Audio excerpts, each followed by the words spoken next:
Sci-fi কোথায় থাকো? Sci-fi এখন কোথায় থাকো? স্যার আমি আব্দুল্লাহপুর থাকি। কাছেই থাকো। আনিকা, আনিকা কোথায় থাকো? স্যার আমি উত্তরখান থাকি। ওই তো কাছাকাছি। আফসার, আফসার কোথায় থাকো? স্যার আমি খিলগাঁওতে থাকি স্যার। পেপার সবাই দি ঢাকায় আছে। মাহবুব কোথায় থাকো? স্যার আমি টাঙ্গাইল থাকি। আচ্ছা, একজন পাওয়া গেছে। আমি তো মনে করছি বেশিরভাগ ঢাকার বাইরে। ঢাকার বাইরে অবশ্য প্রাকৃতিক পরিবেশ অবশ্যই ভালো। ঢাকায় যানজট, ধুলাবালি, সব শহরই এক। বাংলাদেশের বড় শহরগুলিতে মানে ক্রাউডেড বেশি, পলিউশন বেশি বড় বিগ সিটিগুলিতে। এর যে মানে সাবার্ব যেগুলো বাইরে সিটিগুলি অনেক ভালো, খোলামেলা আলো বাতাস সুবিধা আছে। সুবিধা আছে, অসুবিধা আছে আমাদের দেশে। আসলে ঢাকার বাইরে আবার দেখা যায় অনেক জায়গায় ফ্যাসিলিটি নাই, অনেক থাকে না। অসুস্থ হইলে আবার ঢাকায় আসতে হয়। তো এখন আসলে ডেভেলপড হওয়া উচিত বিভিন্ন ডিস্ট্রিক্ট গুলো। যদি ডিসেন্ট্রালাইজেশন হয় তাহলে করা উচিত আসলে। আমাদের যেটা ঢাকামুখী, পৃথিবীর কোনো দেশ কোনো এরকম নাই যে একটা শহর কেন্দ্রিক, না, everything all activities centred in one place. এটা শুধু বাংলাদেশে মনে সম্ভব। আমাদের দেশ সব অফিস আদালত যত কিছু আছে সবকিছু সেন্টার হলো এই ঢাকা শহরে। আর বিদেশে ভাগ ভাগ করে ওদের অনেক জায়গা আছে না, ইউএস এর নিউ ইয়র্ক স্টেট বাংলাদেশের সমান এরিয়া প্রায়। ওরা দেখো ভাগ ভাগ এত জায়গা পড়ে আছে, তারপরে ওরা জায়গায় জায়গায় ভাগ করে রাখে কাজগুলো। আমাদের দেশে এটা করতে পারে এরকম বিভিন্ন বিভাগীয় শহরগুলিতে ভাগ ভাগ করে দিলে তাহলে ঢাকার উপর এত চাপ পড়ে না, মানুষও এত আসবে না ঢাকাতে। এখন এভারেজে 2000 মানুষ ঢাকাতে আসে প্রতিদিন, এভরিডে। এটা আমার কথা না, এটা ওই সার্ভের কথা। ওই যে প্রথম আলোতে দিয়েছিল একবার, প্রতিদিন 2000 মানুষ আসে, তাহলে মাসে প্রায় 60,000 মানুষ, বছরে প্রায় 7 লাখ 6-7 লাখ মানুষ। এইটা বন্ধ করতে হবে, আদারওয়াইজ এই যানজট আসলে এইসব পলিউশন এগুলি বাড়বে আস্তে আস্তে। সো এনিওয়ে, তোমার সাথে ডোন্ট মাইন্ড গল্প করলাম একটু। তোমার সবাই জয়েন করেছে 20 জন। আর 1-2 মিনিট ওয়েট করি আমরা, সবাই থাকলে ভালো। আর 1-2 মিনিট ওয়েট করি, 1 মিনিট খানেক।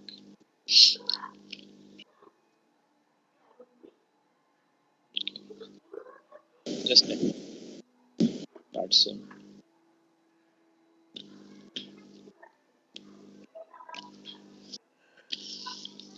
So last class আমরা so far we have covered unit testing.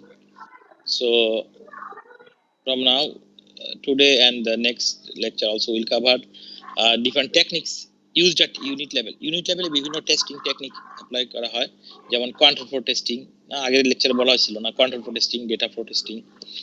তারপরে তো এগুলো সাধারণত প্রোগ্রামাররাই করে, যে কোড লেখে। কারণ ইউনিট লেভেলে আমরা জানি কি, ইউনিট লেভেলে প্রোগ্রামারি টেস্টার না, সাধারণত প্রোগ্রামারি টেস্টার যে কোড লেখে সেই টেস্ট করে। সো এরকম কিছু টেকনিক আমরা দেখবো আজকে। কোয়ান্টিটি ফ্লো টেস্টিং, নেক্সট ক্লাসে ইনশাআল্লাহ আমরা পড়বো ডেটা ফ্লো টেস্টিং। আর আরেকটা টেকনিক আছে সাইক্লোমেট্রিক কমপ্লেক্সিটি নাম্বার বের করা, ওইটা অবশ্য আলাদা লেকচার নাই, বাট আমি তোমাদেরকে আজকে ক্লাসের শেষে সময় থাকবে আশা করি, তো সেই সময় দেখাবো কিভাবে এটা জানা থাকা দরকার আমাদের। আর আমরা আরেকটা জিনিস কি, আমরা তো জানি না, না যারা স্টুডেন্ট মনে করো তোমরা তো জানো না তুমি কি হিসাবে কাজ করবা, জব করবা কিসে। যদি না কেউ একবারে এরকমই করে থাকে যে ডিটারমিন্ড যে আমি টেস্টার হিসাবেই করব, আমি প্রোগ্রামার হিসাবে কাজ করব, আমি ডেটাবেস ডিজাইনিং এ কাজ করব, এরকম যদি না, এরকম থাকা উচিত না ইনিশিয়ালি। তুমি পরবর্তী ট্র্যাক চেঞ্জ করতে পারবা জীবনে। প্রথমে একটা চাকরি নেওয়া উচিত, একটা ফ্রেশ গ্রাজুয়েটেড, হ্যাঁ মোটামুটি চাকরি নেওয়া উচিত। তারপরে তুমি ট্র্যাক চেঞ্জ করা অনেক স্কোপ পাবা, তুমি যে লাইনে যেতে চাও তুমি পারবা। প্রথমে একটা চাকরি দরকার। তো সেই জন্য আমাদেরকে সবকিছুই জানতে হবে। টেস্টার, প্রোগ্রামার কিভাবে কাজ করি আমরা জানি না। সো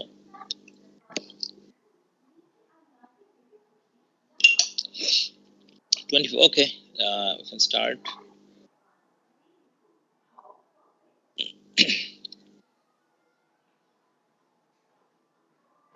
সাইফি দেখতে পাচ্ছ?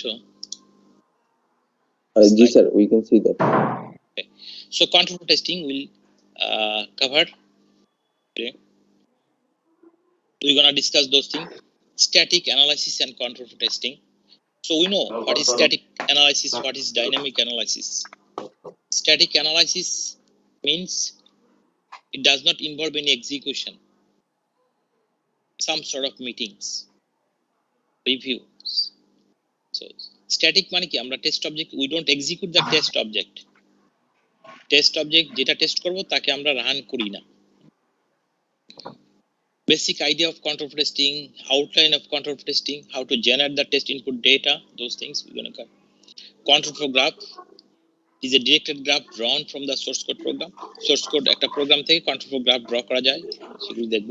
তো তোমাদের গ্রাফ ড্র করা ভয় পাওয়ার কোনো কারণ নাই, এগুলো করতে লাগবে না আপাতত। তোমার paths in a control flow graph, path কি সেগুলো দেখব, ব্রাঞ্চ কি সেগুলো দেখব, statement, path selection criteria. Path selection, there are 4 path selection criteria, 4টা পাথ সিলেকশন ক্রাইটেরিয়া আছে আমরা দেখব। All path, statement coverage, branch coverage, predicate coverage, 4টা দেখব। এর মধ্যে 2টা হলো সাজেস্টেড, রেকমেন্ডেড, 2টা আমাদের করা উচিত, সেগুলো আমরা ডিসকাস করব, স্টেটমেন্ট কভারেজ এবং ব্রাঞ্চ কভারেজ। আর অল পাথ আর প্রেডিকেট সেগুলো করা হয় না, রেকমেন্ডেড না। অল পাথ হলো কি অনেক টাইম কনজিউমিং, সব পাথ ধরে ধরে টেস্ট করব, এটা আসলে desirable but difficult to achieve in practice. Desirable কিন্তু অ্যাচিভ করা প্র্যাকটিস অনেক সময় এবং টাকা দরকার হয়, করা যায় না। আর প্রেডিকেট কভারেজ আরেকটা আছে, সেটা ইনসাফিসিয়েন্ট, যথেষ্ট নয়, যে একটা প্রোগ্রামের শুধুমাত্র কন্ডিশনগুলো তুমি চেক করবা, এটা। তারপর আমরা ডিসকাস করব feasible path and infeasible path. Feasible path, what does it mean? Feasible path means executable path. We have test input data, we can test that path. Infeasible path means unexecutable path, we can't execute that path. তো feasible path হলো কি executable path, যে path আমি input data দিয়ে test করতে পারবো। তো আমরা চাই প্রোগ্রামে এই ফিজিবল পাথ, এটা ডিজায়ারেবল। আর ইনফিজিবল পাথ হলো কি যেটা এক্সিকিউট করা যায় না, we don't have test input data, we can test, so we don't want that infeasible path in our program. যে কোড আমি টেস্ট করতে পারবো না সেই কোড আমি প্রোগ্রামে রাখতে চাই না, ঠিক আছে? তো আমরা চাই feasible path.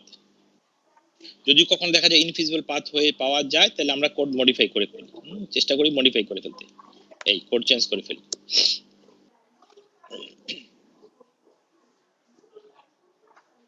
Objectives to understand the control testing as a means of static analysis.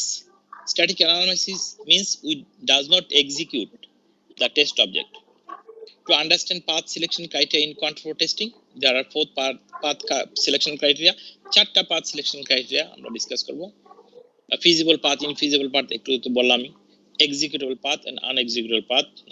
তুমি বলতে পারো feasible pathটা হলো desirable আর infeasible pathটা কি desirable না। Static analysis, static analysis is the task of analyzing a test object without executing the test object. তো আমরা এই quality assurance testing এ যত অ্যানালাইসিস বেসিক্যালি 2টা ক্যাটাগরিতে আবার ভাগ করা যায়, স্ট্যাটিক অ্যানালাইসিস, ডাইনামিক অ্যানালাইসিস। ডাইনামিকটা হলো কি যেখানে আমরা টেস্ট অবজেক্ট রান করি। তো রান করা যায় কাকে? সোর্স কোড প্রোগ্রামকে রান করা যায়, কোন ডকুমেন্টকে তো রান করা যায় না। আর এই স্ট্যাটিক অ্যানালাইসিস গুলো কি, এই যে inspection, review, technical review, work through, এগুলো সব কিছু। স্ট্যাটিক মানে কি আমরা রান করি, টেস্ট অবজেক্ট আমরা এক্সিকিউট করি না। এখানে এই যে বোল্ড করে দেওয়া আছে উইদাউট এক্সিকিউটিং লেখা আছে, দেখো। আর এই স্ট্যাটিক অ্যানালাইসিস কি শুরু করতে পারি? ওই যে প্যারেন্থেসিসের ভিতরে না লেখা আছে না, সোর্স কোড, স্ক্রিপ্ট, রিকোয়ারমেন্টস। সোজা কথা, any software artifact, any program or any document কে আমরা এই স্ট্যাটিক অ্যানালাইসিস করতে পারি। Possible aspect to be checked with static analysis are programming rules and standards, for example syntax and conventions। এই যে programme আমরা লিখি একটা প্রোগ্রাম, সেগুলো সিনট্যাক্স, কনভেনশন, এগুলো কোনো ফল্ট আছে কিনা আমরা দেখতে পারি। Programming design, control flow analysis বা কন্ট্রোল ফ্লো টেস্টিং একই জিনিস, same thing. Control analysis or control flow টেস্টিংও বলে কোনো কোনো বইতে, সেম থিং। তো এটা আমরা আজকে পড়বো, রেড কালার যেটা control flow analysis or control flow testing. Then use of data, এটাকে আমরা বলি data flow analysis or data flow testing. Data flow analysis ও ডেটা ফ্লো টেস্টিংটা হলো কি, যে একটা সোর্স কোড প্রোগ্রামে একটা ডেটা এলিমেন্ট অর্থাৎ একটা ভেরিয়েবল কোথায় ডিফাইন করা হলো এবং পরবর্তীতে কোথায় ইউজ করা হলো, ঠিকভাবে ইউজ করা হয়েছে কিনা, নাকি কোনো অ্যাবনর্মালিটি আছে না। তো সেগুলো তিনটা অ্যাবনর্মালি আছে মেইনলি, আমরা সেগুলো দেখব। তাদেরকে আমরা বলি ডেটা ফ্লো অ্যানোমালি অর্থাৎ অ্যাবনর্মালিটি। তুমি প্রোগ্রামার, তুমি একটা ভেরিয়েবল এরকম হতে পারে, আর তুমি একটা ভেরিয়েবল ইউজ করছো, you are referencing variable which is not defined yet, ডিফাইনই করা হয়নি, তাহলে এটা একটা ফল্ট না এরকম। বা এরকম হতে পারে তুমি একটা ভেরিয়েবল ডিফাইনও করেছো, এটা ভ্যালু কম্পিউট করা হয়েছে, কিন্তু পরবর্তী কোথাও আর ইউজ করা হয় নাই, তাহলে তো এটা রিডান্ডেন্ট, অপ্রয়োজনীয় এটা। এইসব জিনিসগুলো আমরা এই ডেটা ফ্লো অ্যানালাইসিসে দেখি। তো এটা আমরা ইনশাআল্লাহ নেক্সট ক্লাসে পড়বো। Complexity of the programming structure matrix, for instance cyclomatic number or cyclomatic complex number। তো এই cyclomatic number কিভাবে বের করতে হয় এটার জন্য আলাদা কোনো লেকচার হবে না, বাট আমি আজকে ক্লাসের সময় থাকবে আশা করি, আমি দেখাবো কিভাবে এটা কি এবং এটা কিভাবে বের করতে হয়, সেই জিনিসগুলো আমি তোমাদেরকে এক্সাম্পল দিয়ে দেখাবো তোমাদেরকে। তো আজকে মেইনলি পড়বো কোনটা, যে কন্ট্রোল ফ্লো অ্যানালাইসিস বা কন্ট্রোল ফ্লো টেস্টিং। এটা ইউনিট লেভেলে আগে বলেছি, এটা সাধারণত প্রোগ্রামার টেস্টিং, কন্ট্রোল টেস্টিং কে করে, প্রোগ্রামার করে। এটা একটা স্ট্রাকচারাল টেস্টিং যেটা ইউনিট লেভেলে করা হয়, আর কে করে, প্রোগ্রামার করে, যে কোড লেখে সেই সাধারণত করে। হ্যাঁ, control the control flow diagram shows the program flow and allows the detection of dead branches and unreachable code. Aim is to find defects caused by wrong construction of program code, for instance dead branches, dead code, etc. Control graph is a directed graph drawn from the source code program. Source code program থেকে এই control graph draw করা যায়, আমরা দেখব পরে। Nodes represent statement in your program. Edge represent control flow as decision. এগুলো আমরা একটু পরেই দেখব ছবিতে। Abnormality can easily be detected in loop, dead branch, multiple returns. তো এই সোর্স কোড প্রোগ্রামে এইসব কোনো প্রবলেম আছে কিনা সেগুলো আমরা বের করতে পারি না। এই যে আগেও বলা হয়েছে না, এই যে ডেড কোড মানে কি, যে কোড তোমার এক্সিকিউট করা হয় তোমার, কিন্তু পরবর্তী প্রোগ্রামে কোথাও ইউজ করা হয় না, এরকম হতে পারে। তোমার আনরিচেবল কোড, যেখানে তোমার এক্সিকিউশন রিচ করে না, অর্থাৎ রিটার্ন স্টেটমেন্ট পরে যদি কোড থাকে সেগুলো তোমার ওইখানে এক্সিকিউশন রিচ করে না, আনরিচেবল কোড এরকম আছে। তো এইসব প্রবলেমগুলো আমরা ধরতে পারি। Two kinds of basic program statements are assignment statements and conditional statement. আমরা যে কোড লিখি বেসিক্যালি দুইটা ক্যাটাগরির স্টেটমেন্ট থাকে, একটা হলো অ্যাসাইনমেন্ট স্টেটমেন্ট না, যে এক্সাম্পল আছে, for example x equal to twice y, আর কন্ডিশনাল স্টেটমেন্টস, বিভিন্ন রকম কন্ডিশন আছে, ইফ না, ফর, হোয়াইল, এরকম বিভিন্ন রকম কন্ডিশনাল স্টেটমেন্ট আছে। Control flow, in the absence of conditional statements, program instructions are executed in the sequence they appear.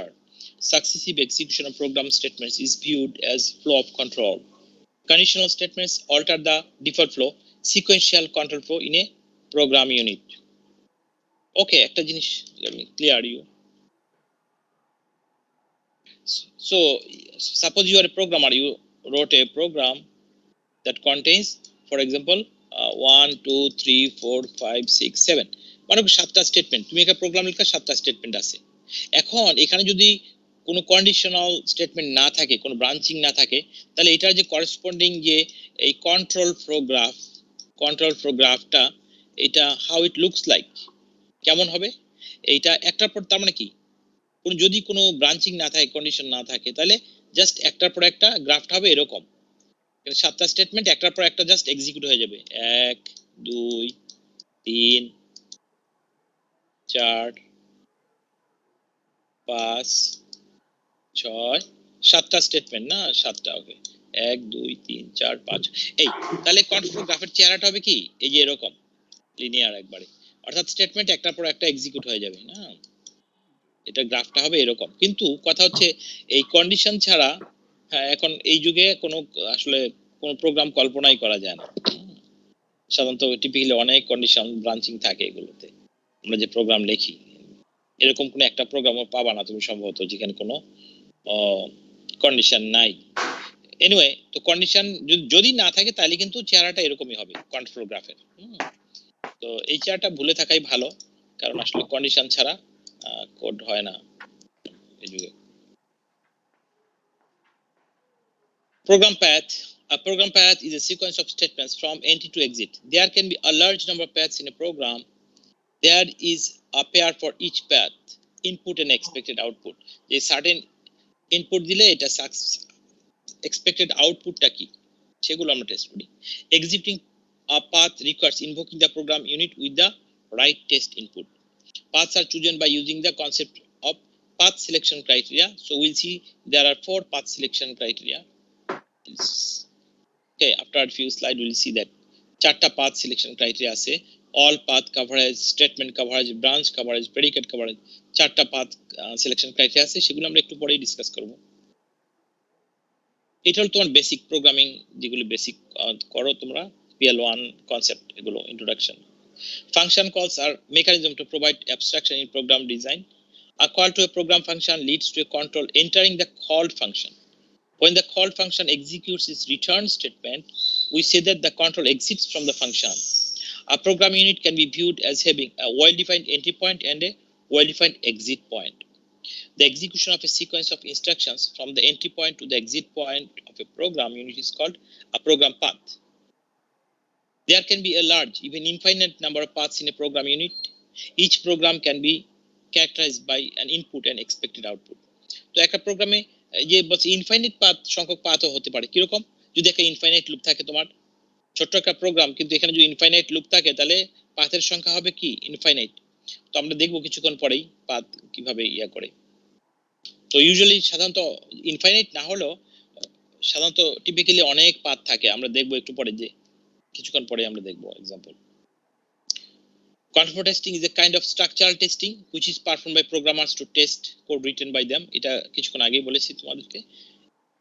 The concept is applied to small units of code such as a function or method.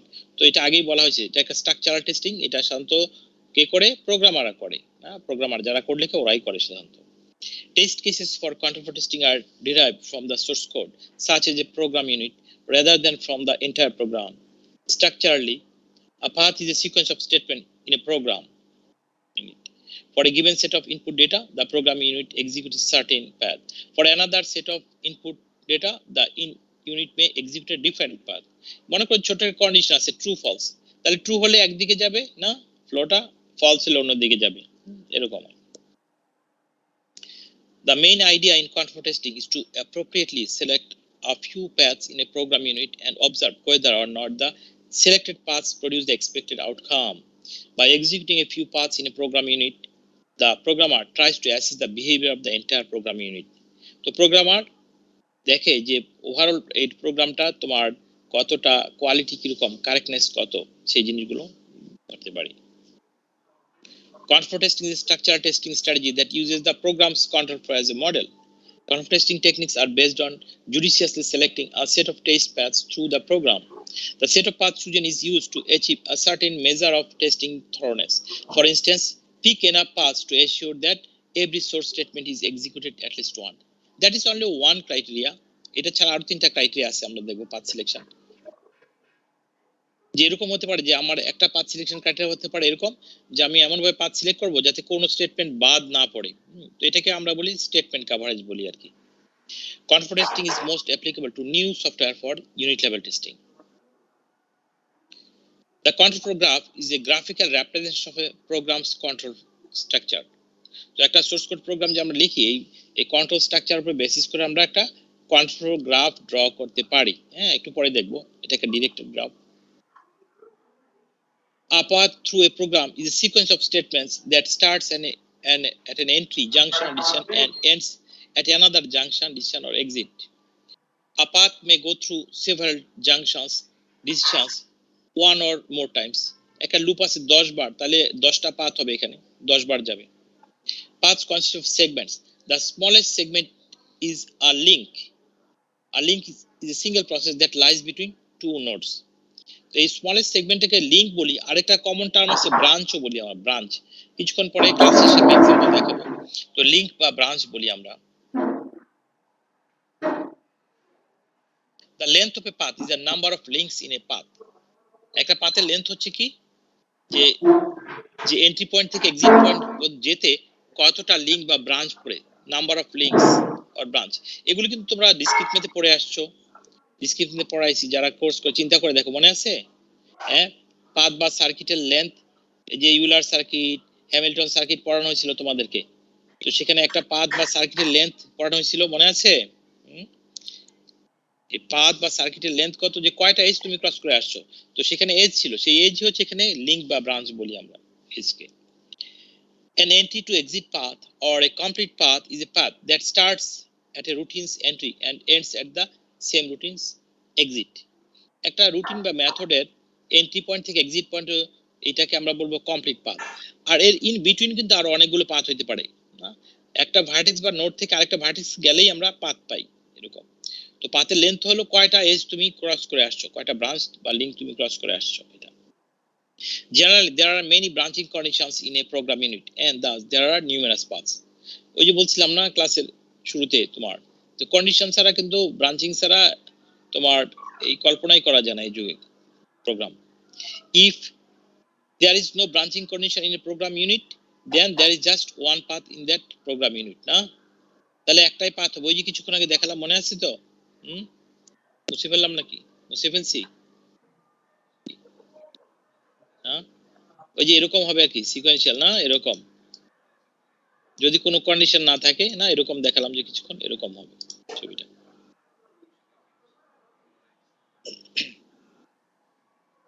Outline of control flow testing, এখানে আসলে how to generate test input data, এটা আমরা কিভাবে করি? আমরা first source code programme থেকে আমরা কি কন্ট্রোল ফ্লো গ্রাফটা ড্র করি, তারপরে এই যে পাথ সিলেকশন ক্রাইটেরিয়া অনুযায়ী চারটা আছে আমরা সিলেক্ট করি, তারপরে দেখি যে পাথ যে এটা ফিজিবল কিনা, তারপরে যদি ফিজিবল হয় তারপরে কি কি ইনপুট নিয়ে আমি টেস্ট করব, না? We generate the test input data, এটা হলো প্রসেস। এখানে এটা লেখা আছে এখানে। তো সোর্স কোড প্রোগ্রাম থেকে আমরা কন্ট্রোল ফ্লো গ্রাফ ড্র করি, তারপরে আমরা পাথ সিলেক্ট করি, চারটা আমাদের পাথ সিলেকশন ক্রাইটেরিয়া আছে, statement coverage, branch coverage, all path coverage, predicate coverage, না? তারপরে আমরা টেস্ট ইনপুট ডেটা আমরা জেনারেট করে টেস্ট করি। Generation of test input data, তো two kinds of paths, executable path or feasible path, একই জিনিস, সেম থিং। ওই যে feasible path R executable path, there exists input so that the path is executed.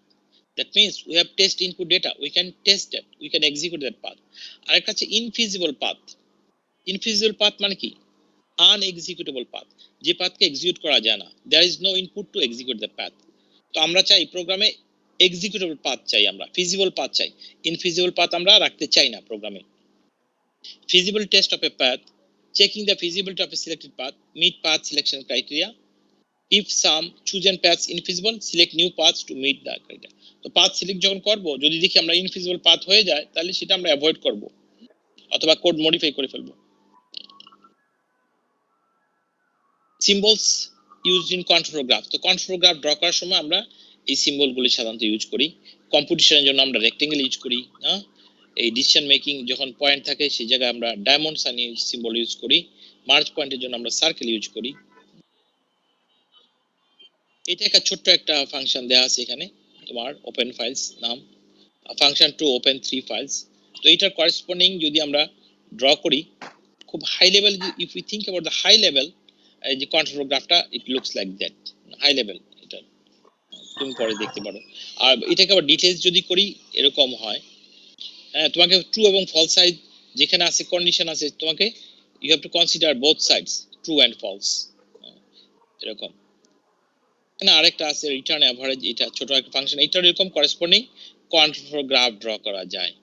তো তোমাদের ভয় পাওয়ার কারণে এগুলি তোমাকে ড্র করতে হবে না এখন। এখান থেকে দেখা যায় a few paths in the last figure, এখান থেকে দেখো তুমি এখানে কয়টা, না 1 থেকে 13 পর্যন্ত এক্সিট নোড বা ভার্টেক্স পর্যন্ত বিভিন্ন দিক দিয়ে যাওয়া যায়, না? ট্রু ফলস তোমাকে বোথ কনসিডার করতে হবে। এখানে দেখা যাচ্ছে চারটা, না কয়েকটা পাথ হলো এরকম, যতটা পাথ হবে ততটা টেস্ট কেস তোমাকে লিখতে হবে। এখানে চারটা পাথ আছে, ট্রু এবং ফলস বোথ সাইড কনসিডার করে করে দেখো এখানে আছে। There are many paths between the entry and exit points of a typical routine. Even a small routine can have a large number of paths. ওই যে ছোটটা দেখলাম প্রথমটা, ওইটা 25টা বেশি পাথ আছে ছোট যে প্রথম দেখলাম এই ছোট প্রোগ্রামটা দেখলা না এটা এখানে 25টা বেশি পাথ আছে এটা Question: What paths do I select for testing? The concept of path selection criteria is used to answer the question. So path selection criteria একটু পরে দেখব চারটা path selection criteria আছে আমাদের Advantage of selecting paths based on the defined criteria. What are the advantages? Ensure that all program constructs are executed at least once. তাহলে এরকম ভাবে যে আমরা যে প্রোগ্রাম কনস্ট্রাক্ট সবগুলো যাতে এক্সিকিউট হয় at least one multiple time execute হোক নো প্রবলেম বাদ যাতে না পড়ে Repeated selection of the same path is avoided. একই জিনিস আমি বারবার করব না test one can easily identify what features have been tested and what not তাহলে আমরা ধারণা করতে পারি যখন করতে থাকি যে কোনগুলো করা হয়ে গেছে সেগুলো আর করা দরকার নাই আর কোনগুলো বাকি আছে সেগুলো আমরা বুঝতে পারি well known path selection criteria এই যে বলছিলাম চারটা path selection criteria আছে একটা হলো কি select all paths সব path তো এই select all paths এটা desirable but difficult to achieve in practice typically দেখা যায় যে এই প্রোগ্রামে যে আমরা লিখি এগুলো টিপিক্যালি এই অল পাথ যদি আমরা ধরে টেস্ট করতে চাই it gonna take huge amount of time as well as money তো এইটা ডিজায়ারেবল সিলেক্ট অল পাথ যেটা নাম্বার 1 দেখতে পাচ্ছ সিলেক্ট অল পাথস তো এইটা that is desirable but difficult to achieve in practice এটা ইমপ্র্যাকটিক্যাল আসলে ফিজিবল হয় না অনেক টাইম এবং মানি লাগে number 2 select paths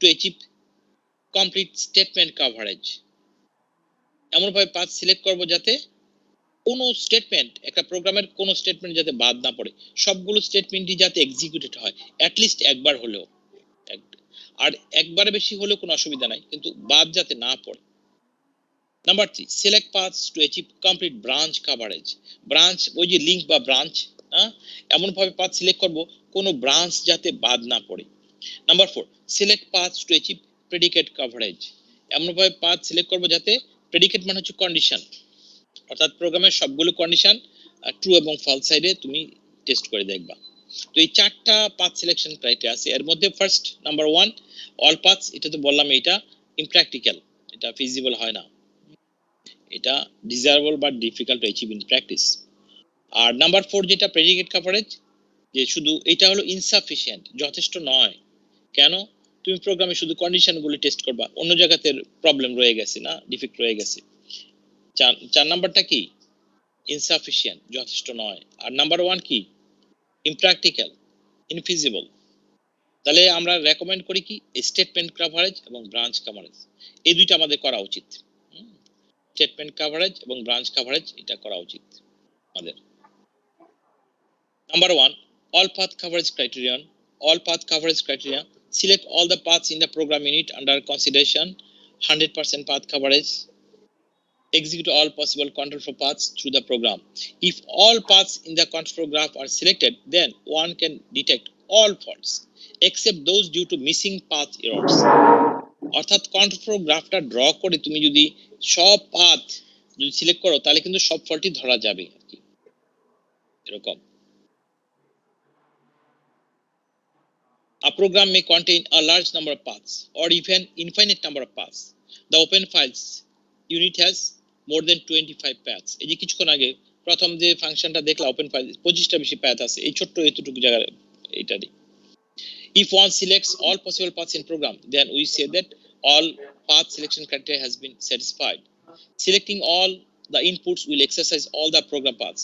All path selection criteria is desirable but difficult to achieve in practice. না কয়েকবার বলে ফেলছি এটা তো এখন এটা ডিজায়ারেবল করতে পারলে ভালো কিন্তু কথা হচ্ছে টিপিক্যালি অনেক হিউজ নাম্বার অফ পাথ থাকে তো সব পাথ টেস্ট করার সময় হয় না আমাদের takes lot of time and money এটা তো ডিজায়ারেবল বাট কিন্তু এটা প্র্যাকটিক্যাল না ইমপ্র্যাকটিক্যাল ফিজিবল না অনেক সময় এবং টাকার দরকার হয় এটা করা হয় সম্ভব হয় না আর কি তো এরকম দেখো ইনপুট বিভিন্ন যেমন বিভিন্ন রকম পাথ আছে ওই ছবিটা থেকে ওপেন ফাইলস এর রেসপেক্টে তোমার বিভিন্ন পাথ হতে পারে নেক্সট হলো স্টেটমেন্ট কভারেজ এমন ভাবে আমি পাথ সিলেক্ট করব কোন স্টেটমেন্ট যাতে বাদ না পড়ে কোন স্টেটমেন্ট কোন একটা স্টেটমেন্টে একবারে বেশি মাল্টিপল টাইমস এক্সিকিউট হোক, নো প্রবলেম, কিন্তু বাদ যাতে না পড়ে। So 100% statement coverage, execute all statements in a program at least once under some test. Statement coverage means executing individual program statements and observing the output. 100% statement coverage means all the statements have been executed at least once. That means we cover all the assignment statements and all the conditional statement. তো statement তো আগেই বলা হয়েছে না, basically দুই রকম, assignment এবং conditional statement, assignment statement. তাহলে এই স্টেটমেন্ট কভারেজের এটা আমরা কিভাবে করি?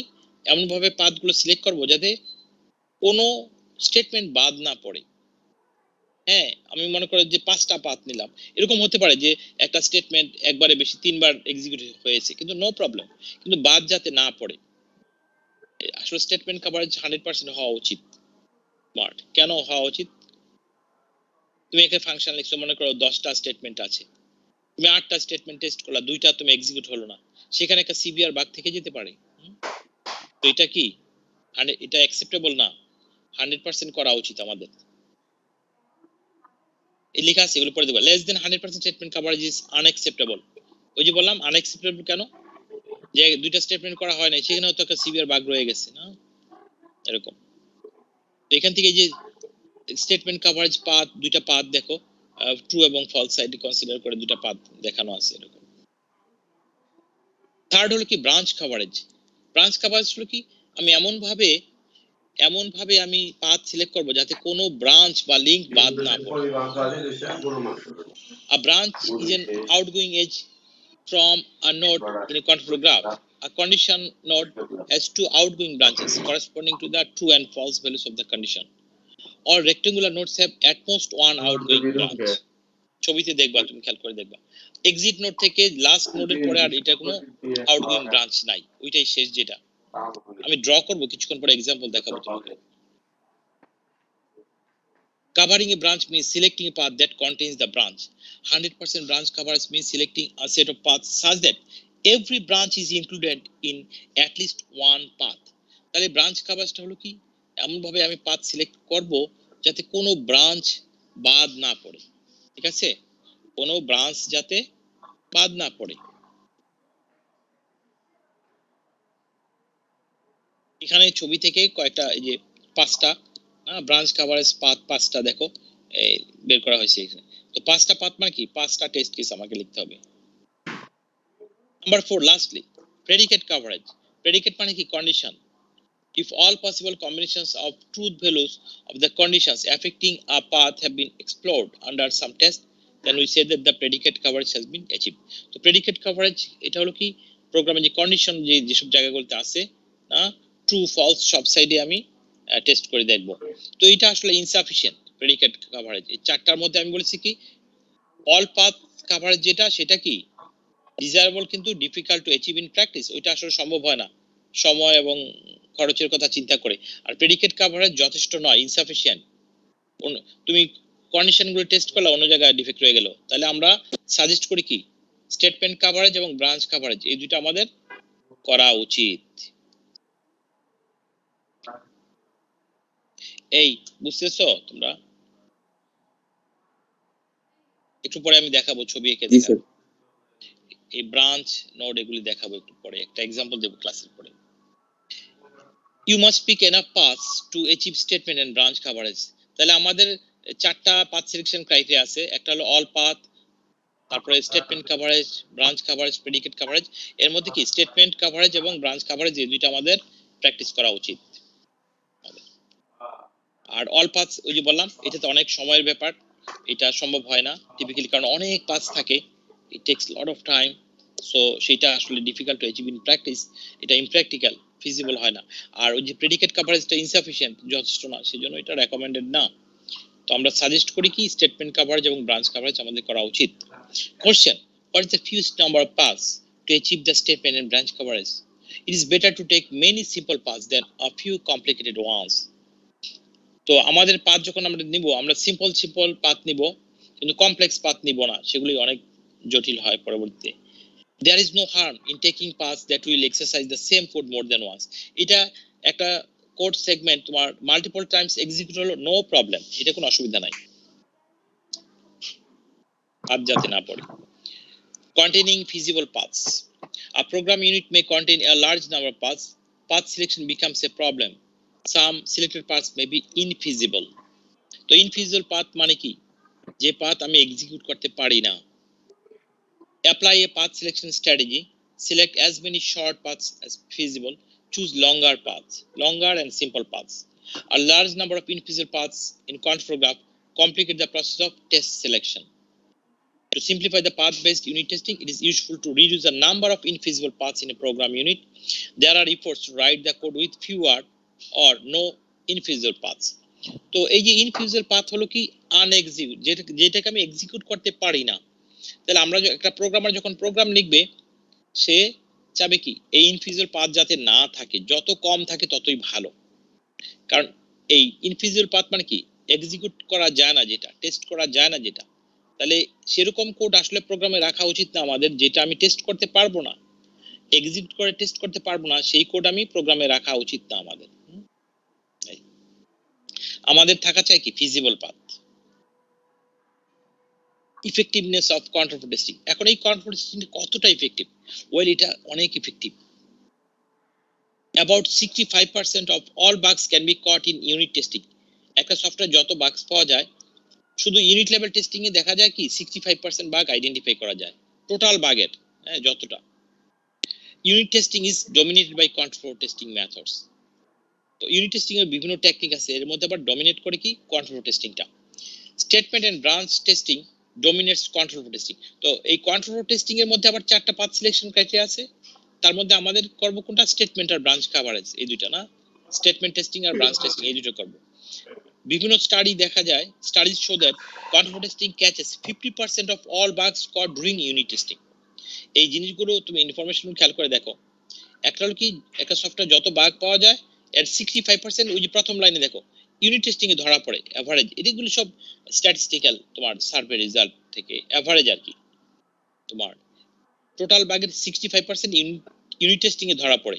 আচ্ছা, আবার ইউনিট টেস্টিং এর 50% বাগ ধরা পড়ে কোথায়, এই যে কন্ট্রোল টেস্টিং এর মধ্যে। আর টোটাল বাগের 33% বাগে এই কন্ট্রোল টেস্টিং ধরা যায়, এটা ভেরি ইফেক্টিভ তাহলে না। Control testing is more effective for unstructured code than for code that follows structured programming. Experienced programmers can bypass drawing contour graphs by doing path selection on the source. এই যে বললাম, তো এই graph কিন্তু সবাই draw করতে হয় না। তো এক্সপেরিয়েন্স প্রোগ্রামার কি ড্র করে না, সে কোড অ্যানালাইসিস করে বুঝতে পারে, প্রবলেমগুলো আইডেন্টিফাই করে ফেলতে পারে। ওই গ্রাফ আর ড্র করতে, কন্ট্রোল গ্রাফ আর ড্র করতে হয় না, সোর্স কোড অ্যানালাইসিস করে বুঝতে পারে। তো কন্ট্রোল টেস্টিং কিছু লিমিটেশনস আছে, কি সেগুলো? Interface mismatches and mistakes are not caught. Not all initialization mistakes are caught by control flow testing. Specific mistakes are not caught. তো এগুলো হচ্ছে লিমিটেশনস কন্ট্রোল ফ্লো টেস্টিং, যে ইন্টারফেস মিসম্যাচ আর mistakes এগুলি ধরা যায় না। কেন ধরা যায় না? হ্যাঁ হ্যাঁ, এই আমি তো একটা ইউনিট টেস্ট করতেছি, এই দেখো, এই সাইফি দেখতে পাচ্ছ? জি sir, I can see that. তা আমি তো একটা ইউনিট টেস্ট করতেছি, এখন আমি তো আরেকটা ইউনিটের সাথে ইন্টারফেসিং করলে কোনো ডিফেক্টস বের হবে কিনা সেটা তো আমি বের করতে পারবো না। পারবো? আমি তো ইন্টারফেসিং করছি না, আমি তো একটা ইউনিট টেস্ট করতেছি। তাহলে আর অন্য ইউনিটের সাথে করলে ইন্টারফেসিং এর জন্য ডিফেক্টস বের হবে কিনা সেটা তো আমি বের করতে পারবো না। তাহলে ইন্টারফেস মিসম্যাচ না, এগুলো আমরা মিসম্যাচ করবে কিনা, মিস্টেক হবে কিনা, এরর হবে কিনা, সেটা তো আমরা তো করছি একটা টেস্ট, একটা ইউনিট মাত্র, তাহলে তাই না? তাহলে অন্যদের সাথে ইন্টারঅ্যাকশনের জন্য কোনো ডিফেক্টস বের হবে কিনা সেটা আমরা ধরতে পারি না। কারণ কি, আমরা তো একটা ইউনিট টেস্ট করতেছি, আমরা তো টেস্ট করব একটা মাত্র ইউনিট। তো এটা তাহলে অন্য ইউনিট সাথে ইন্টারফেসিং করলে ডিফেক্ট বের হবে কিনা এটা তো আমরা বলতে পারবো না। হ্যাঁ, এই কোশ্চেনটা এরকম আর কি, বলে স্যার নেক্সট সেমিস্টার থেকে কি অন ক্যাম্পাস ক্লাস হবে কিনা, স্টুডেন্টরা তোমরা জিজ্ঞেস করো না, কোশ্চেনটা এরকম আর কি। তা আমি তো আসলে জানি না, ক্যাম্পাসে ক্লাস হবে কিনা এখন ডিসিশন দিতে হয় নাই, ভবিষ্যতে আমি বলতে পারি না। তো এখন আরেকটা ইউনিট সাথে ইন্টারফেসিং করলে তোমার ডিফেক্ট বের হবে কিনা এটা তো আমি বলতে পারি না, কারণ আমি তো করি নাই ওইটা, আমি তো একটা ইউনিট মাত্র টেস্ট করতেছি, তাই না? এটা আরেকটা হলো কি স্পেসিফিকেশন মিস্টেক গুলো ধরা যায় না। স্পেসিফিকেশন মিস্টেক গুলো ধরা যায় না, কেন ধরা যায় না? তোমার এই সফটওয়্যার রিকোয়ারমেন্ট স্পেসিফিকেশন যারা করেছে, হ্যাঁ রিকোয়ারমেন্টস ইঞ্জিনিয়ার করেছে, তো তুমি প্রোগ্রামার, তুমি তো এটা দেখেই তুমি কোড লিখছো, তাই না? এটা দেখেই তো তুমি কোড লিখছো, কিন্তু এখানে স্পেসিফিকেশনে কোনো মিস্টেক থাকে বা কোনো অমিশন থাকে, তাহলে তো তুমি সেগুলো এখানে ধরা যাবে না, কারণ তুমি তো সেটা ইমপ্লিমেন্ট করবে না। একটা প্রোগ্রামার ইমপ্লিমেন্ট করবে কি, কোড লিখবে কিসের উপর ভিত্তি করে? স্পেসিফিকেশন যা লেখা আছে সেইটাই তো, তাই না? এখন স্পেসিফিকেশন যদি কোনো ভুল থাকে তাহলে তো এই প্রোগ্রামার তো আর সেটা ইমপ্লিমেন্ট করবে না, তাই না? সেগুলি ভুলগুলো ধরা পড়বে না এখানে। আর ফিচার যদি মিসিং থাকে ধরা পড়বে কোথাও? ওই যে সিস্টেম লেভেল টেস্টিং এ ধরা পড়বে সেগুলো, যে ওই ফিচারটা মিসিং আছে। এই তো আজকে এই পর্যন্তই আমাদের কনফার্ট টেস্টিং। সো নেক্সট ক্লাসে ইনশাআল্লাহ আমরা ওই ডেটা ফ্লো টেস্টিং করব। আমরা নেক্সট ক্লাসে ডেটা ফ্লো টেস্টিং, একটা ডেটা এলিমেন্ট অর্থাৎ ভেরিয়েবল একটা প্রোগ্রামের কোথায় ডিফাইন করা হলো এবং কোথায় ইউজ করা হলো, প্রপার ওয়েতে ইউজ করা হয়েছে কিনা, নাকি কোনো অ্যাবনর্মালিটি আছে না, সেই জিনিসগুলো আমরা দেখি। তো আজকে আর সেগুলো নিয়ে ডিসকাস করি না। যে জিনিস এরকম যে একটা ভেরিয়েবল তুমি না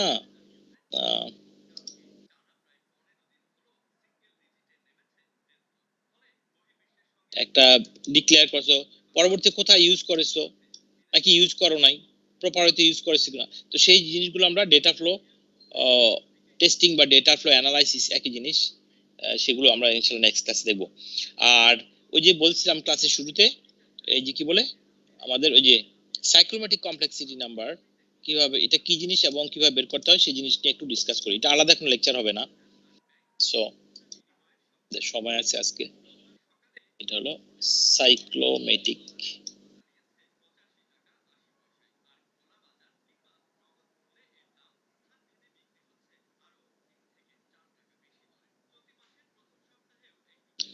সাইক্লোমেটিক নাম্বার অথবা সাইক্লোমেটিক কমপ্লেক্সিটি নাম্বারও বলে, একই জিনিস, এক বইতে এক নামে ডাকে, তোমার বিভিন্ন বইতে বিভিন্ন ভাবে লিখে, বা সাইক্লোমেটিক কমপ্লেক্সিটি নাম্বার বা সাইক্লোমেটিক নাম্বার আমরা বলি।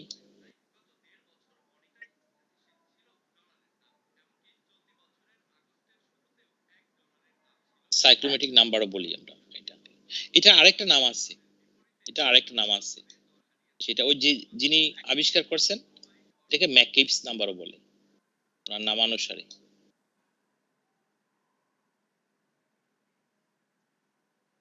ম্যাককেবস নাম্বার বলা হয় এটাকে।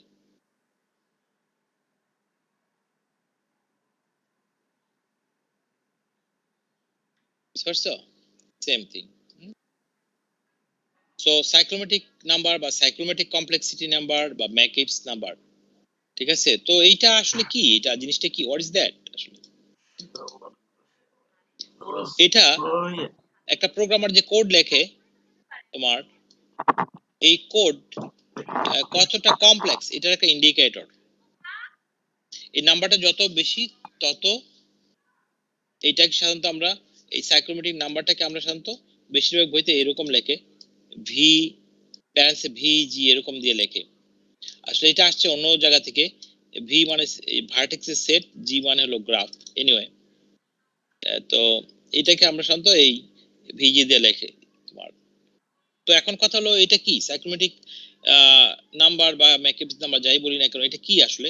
এটা ইন্ডিকেট করে এই যে তুমি যে সোর্স কোড লিখেছো, এই যে বাঁদিকে দেখতে পাচ্ছ এটা একটা প্রোগ্রাম তুমি লিখেছো, সরি, এই যে তুমি কোড লিখেছো, মনে করো এটা কোড লিখেছো, এটা how complex is your source code program, এটা ইন্ডিকেট।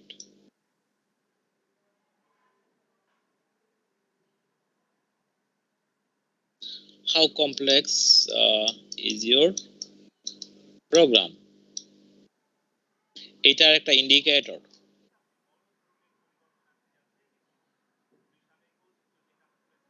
এটা ইন্ডিকেট করে এটা, ঠিক আছে? এই সাইক্লোমেটিক নাম্বার বা ম্যাককেবস নাম্বার এটা হলো কি করে তাহলে, এই এটা একটা indicator how complex is your program. তুমি যে একটা প্রোগ্রাম লিখেছো এটা কতটা কমপ্লেক্স। এই নাম্বারটা যত কম হবে,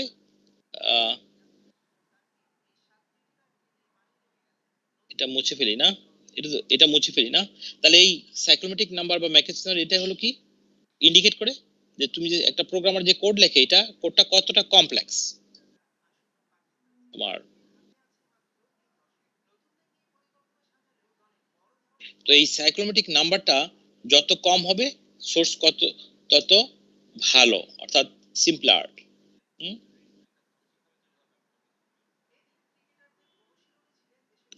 লোয়ার, আচ্ছা পুরোটা আমি লিখলাম, আমি সংক্ষেপে লিখলাম এটা যেহেতু ভি।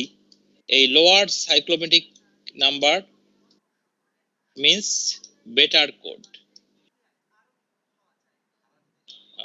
বেটার, বেটার মানে কি সিম্পলার আর কি, সিম্পলার, সিম্পলার কোড। আর হায়ার, এই নাম্বারটা যদি বেশি হয়,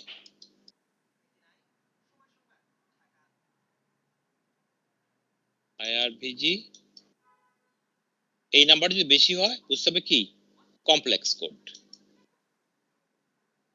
The higher the number, more complex is your source code program. Complex code, বুঝতে পারছো? নাম্বারটা যতই বেশি হবে ততই বুঝতে হবে কোড ততই কমপ্লেক্স, আর যতই কম হবে তত সিম্পলার, বেটার কোড। এটা আমরা চাই কম রাখতে। কতটা কম? It should be less than 10, তোমার শুড বি লেস দেন 10, 10-এর কম হওয়া উচিত। এটা বিভিন্ন বই, সফটওয়্যার ইঞ্জিনিয়ারিং, বিভিন্ন যারা রাইটার ওরাও লিখে। আবার আইএসটিকিউবি, আরেকটা পেজ ইউজ করি, এই সাইফি দেখতে পাচ্ছ? Yes, sir. I can see that. Okay, good. So এই নাম্বারটা it should be less than 10. এটা ওই আইএসটিকিউবি, অ্যাকর্ডিং টু আইএসটিকিউবি ওরাও তাই বলে, আর বেশিরভাগ বইয়ের রাইটারও এটা সাজেস্ট করে it should be less than 10। যদি 10 বা তার বেশি হয় বুঝতে হবে সেই কোড অনেক complex and it gonna be very difficult to test that code. তো it should be less than 10, 10-এর কম হওয়া উচিত তোমার। তাহলে বোঝা গেল কি সাইক্লোমেটিক নাম্বার বা সাইক্লোমেটিক কমপ্লেক্সিটি নাম্বার বা তোমার ওই যে ম্যাকিপস নাম্বার বলে এটাকে, এটা হলো কি একটা indicator how complex is your source code program. The higher the number, the more complex is the source code program. The lower the number, the simpler the code. যতই কম হবে তত সিম্পলার কোড। আর 10 বা তার বেশি হলে বুঝতে হবে এই সেই প্রোগ্রাম অনেক কঠিন, কমপ্লেক্স, এবং এটা ডিফিকাল্ট হবে টেস্ট করা। তো এটা অবশ্যই 10-এর চেয়ে কম হওয়া চাই। আচ্ছা ছোট একটা এক্সাম্পল দেই তোমাদেরকে, আমি দেখাই কিভাবে বের করতে হয়, হাউ টু ডিটারমিন। একটা এক্সাম্পল দেখাই।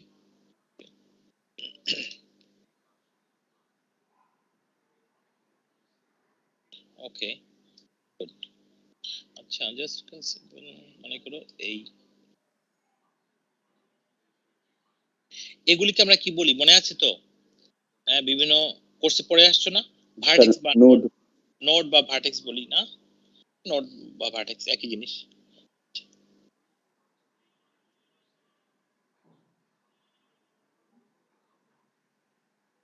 এখানে একটা দেই, মনে করো এখানে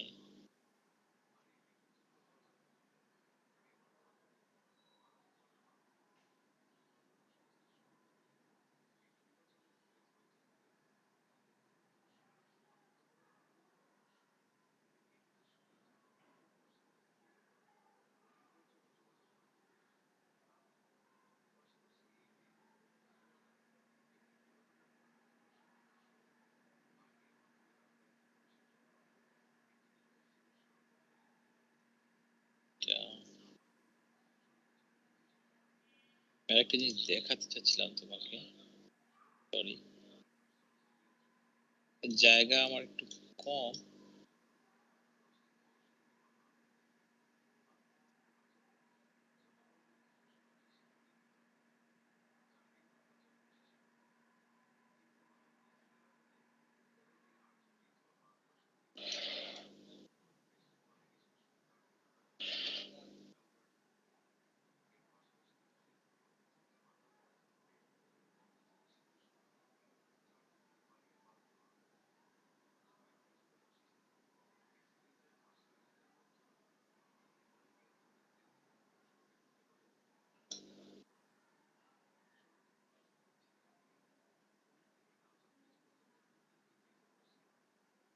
আবার এখানে মনে করো এই লাইনগুলো ডিরেক্টেড লাইন, এগুলোকে আমরা বলি ওই যে এজ, লিংক, এজ, ব্রাঞ্চ না?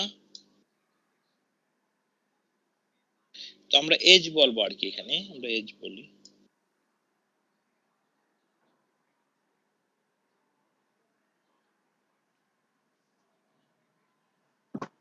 এই ডিরেক্টেড যে লাইনগুলো এগুলো হচ্ছে এজ বলবো আমরা, আর গোলগুলিকে আমরা মনে করো না নোড বলি আমরা। তো এখন সাইক্লোমেট্রিক কমপ্লেক্সিটি যে ভিজি আমরা কিভাবে বের করি? আচ্ছা, এই গ্রাফটা হলো কোত্থেকে আসছে? ওই যে কোড থেকে আসে। হ্যাঁ, বাদিকে আমি ছোট্ট করে দিলাম একটা, মনে করো এই সোর্স কোড, এটার করেসপন্ডিং এই গ্রাফটা হলো এটা। হ্যাঁ, আচ্ছা এখন কিভাবে আমরা ফর্মুলা কি বের করার? একটা হলো কি ই মানে number of edges minus number of nodes plus 2, এই ঠিক আছে। তো এখন দেখো তো এখানে এজ কয়টা আছে, দেখি কে বলতে পারে, গোনো দেখি। কয়টা এজ আছে দেখো, এই 1 2 3 4 5 স্যার 10টা। 7 8 9 10, আমি তো 11টা পেলাম। 11টা না? দেখো তো 1 2 3 4 জি স্যার 11টা। 7 8 9 10, 11টা। হ্যাঁ 10টা না, এইখানেও আছে বাদিকে 11টা। তাহলে 11 মাইনাস নোট কয়টা? 1 1 স্যার 9টা। 2 3 4 5 6 7 8 9, 9টা 9টা নোট। আর তো প্লাস 2 কনস্ট্যান্ট, আসলে 2টা কনস্ট্যান্ট না, এটার সাথে একটা কিন্তু আসলে এটার সাথে পি আছে, যাক সেটা আমি যাব না সেই ডিসকাশনে। একটা ফ্যাক্টর আছে পি, যদি গ্রাফটা কানেক্টেড না হয়। তো এনিওয়ে সেটা আমি দরকার নাই। Sir 4 sir. কত হয় তাহলে 4, এই। তো এটা হলো একটা ফর্মুলা। তো এটা ছাড়া আরো একটা ফর্মুলা আছে তোমার, সেটা হলো তোমার এইটা হলো ফর্মুলা 1, এটা ফর্মুলা হলো 2, ভিজি হলো কি P plus 1, P, P for predicate, P হলো কি নাম্বার অফ প্রেডিকেট নোডস। তো প্রেডিকেট নোড, প্রেডিকেট মানে ব্রাঞ্চিং আছে কোথায় দেখো তুমি, তাহলে এইটা একটা প্রেডিকেট নোড না, এইটা একটা প্রেডিকেট নোড না, এই দেখো এদিকে চলে গেছে এদিকেও চলে গেছে, ব্রাঞ্চিং আছে, এইটাও একটা প্রেডিকেট নোড। হ্যাঁ, দুইটা আর এইটাও প্রেডিকেট নোড না, কারণ এই যে দুই দিকে চলে গেছে দেখো। আর কি আছে প্রেডিকেট নোড? আর না, আর নাই। তাহলে এখানে কয়টা প্রেডিকেট নোড পেলাম আমরা? 3টা না? তাহলে নাম্বার অফ প্রেডিকেট নোড এখানে কয়টা? 3টা, 3 আর ফর্মুলা 1, তাহলে কত হচ্ছে? 4, 4, এই এভাবে বের করা যায়। আচ্ছা আরেকটা আছে, ওইটা আমি পছন্দ করি, সবচেয়ে সোজা হলো সেটা। তোমরা যারা অনেকে জব করে, ওই যে তুমি যে আইএসটি কিউবের এক্সাম দাও, তাহলে এরকম ছবি দিয়ে দেয়, ছবি দিয়ে তারপরে কোশ্চেন করে। হ্যাঁ, তো সবচেয়ে ইজি হলো কি, এটা হলো number 3, number of regions in the graph.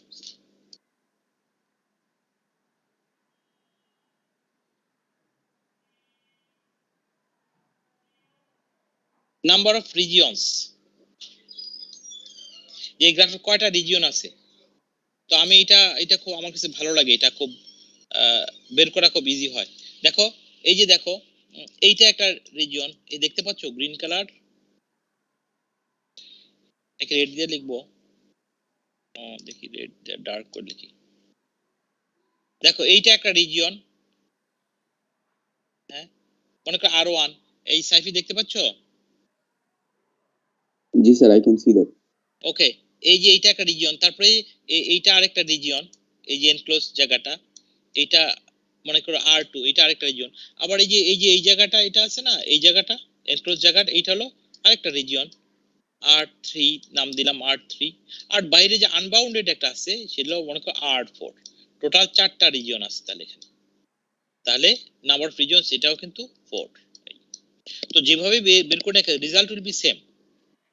হ্যাঁ, রেজাল্ট উইল বি সেম। তুমি দেখো প্রথম যে formula number of edges minus number of nodes plus 2 এভাবে বের করেছি, 4 পেয়েছি।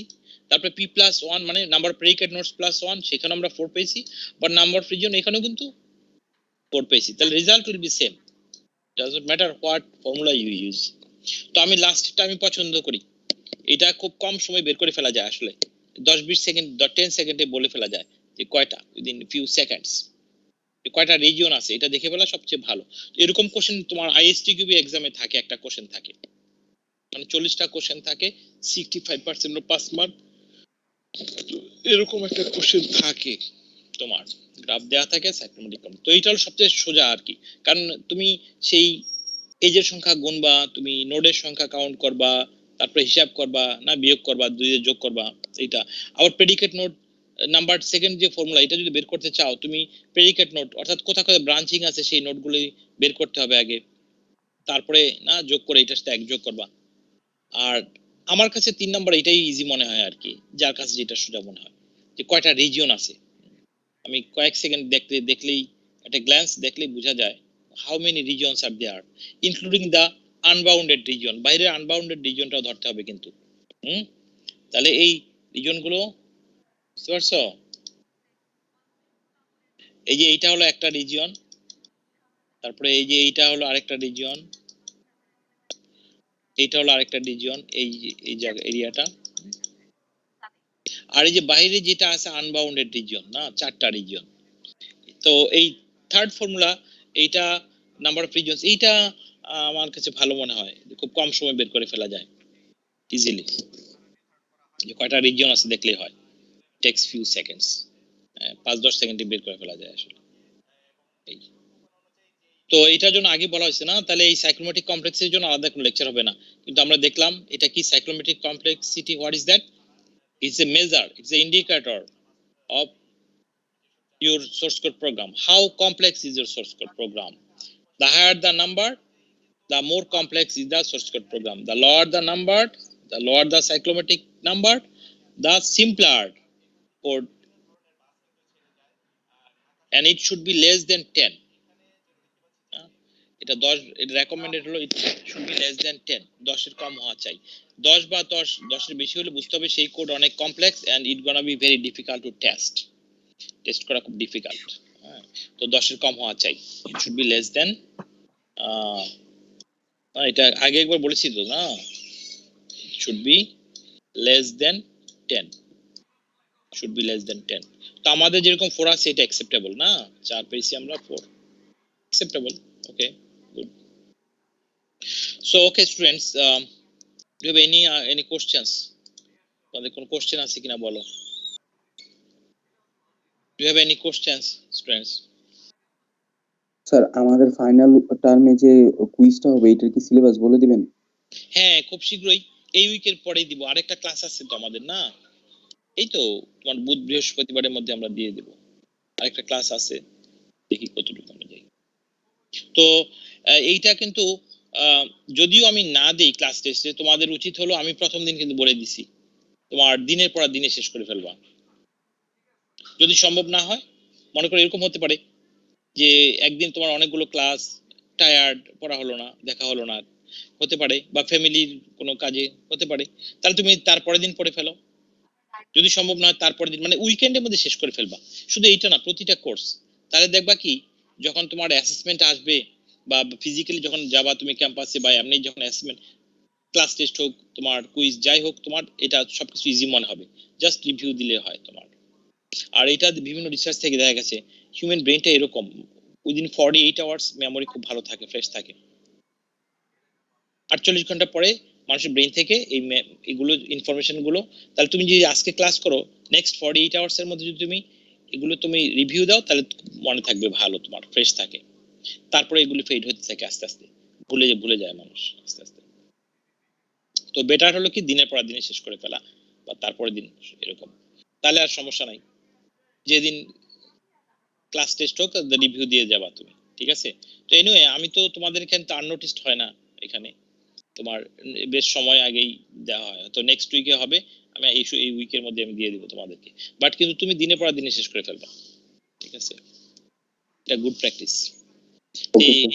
এরকম কেউ হওয়া উচিত না যে ক্লাস টেস্টের ডেট দিবে তারপরে আমি না ওই লেকচার স্লাইড সেগুলি ডাউনলোড করতে যাব, তারপরে নাও, ব্যাড স্ট্র্যাটেজি, এটা অনেক ব্যাড স্ট্র্যাটেজি, যে না ডেট পড়লে তারপরে পড়তে যাব, এটা স্ট্র্যাটেজি ভালো না, এটা দিনে পড়া দিনে শেষ করে ফেলা উচিত।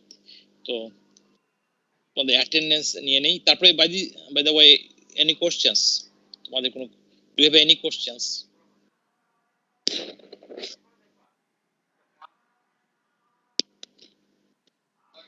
Guten Morgen, wie geht's Ihnen? Wie geht's Ihnen? Gut?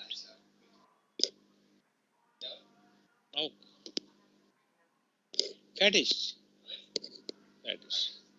Dankeschön. Tschüss. এই আমার এক কলিগ আসছে, উনি জার্মান জানে, আমি মাঝে মাঝে জার্মানে কথা বলি।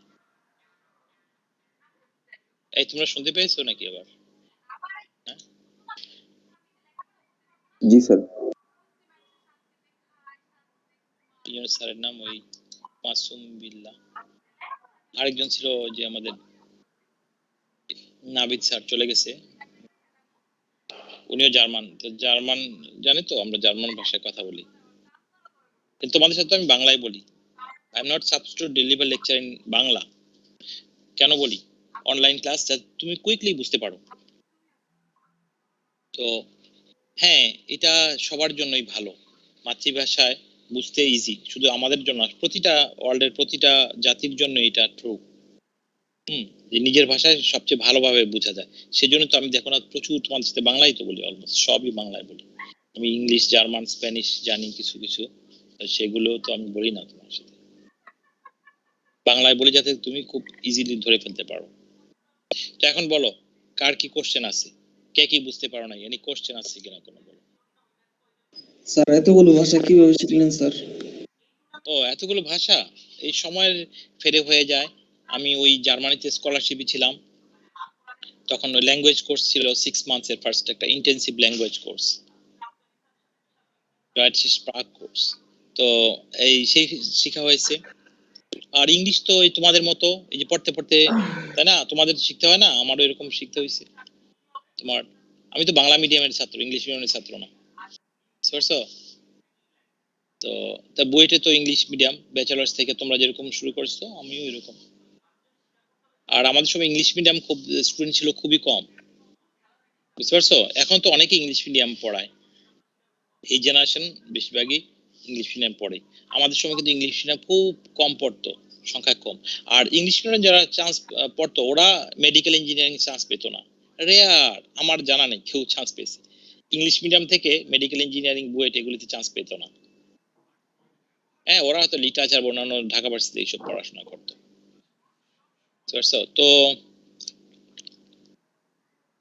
এখন এটা তো আমাদের মাতৃভাষা না, আমাদের কাছে কঠিন মনে হবে, কিন্তু এটা শিখতে হবে, বুঝতে পারছো? এরকম এটা আমাদের প্র্যাকটিস করতে হবে, প্র্যাকটিস করতে হবে।